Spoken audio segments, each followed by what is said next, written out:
نن سبا تاسو ته پته ده چې فلسطین کې د مسلمانانو سره څومره ظلم شروع دی.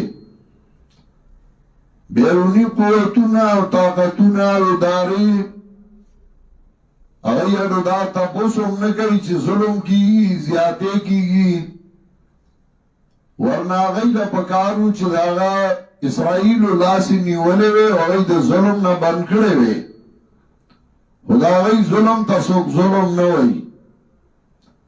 دا غي ماشومان وجل شي، دا غي زلمی وجل شي.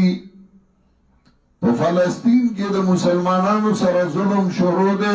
الله دې هغه شهیدانو لا بهترین ځایونه ورکړي، زخمیانو له دې الله صحت کامله ورکړي او هغوی مزاحمت کوي او مقابله کوي.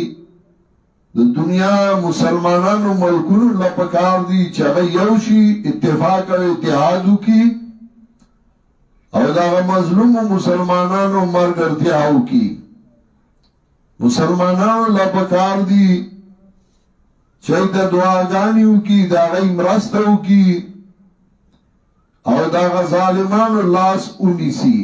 او که دا نه نو دا به د اسرائیلو د هلاکت او تباہی دپاره سبب جوړ شي.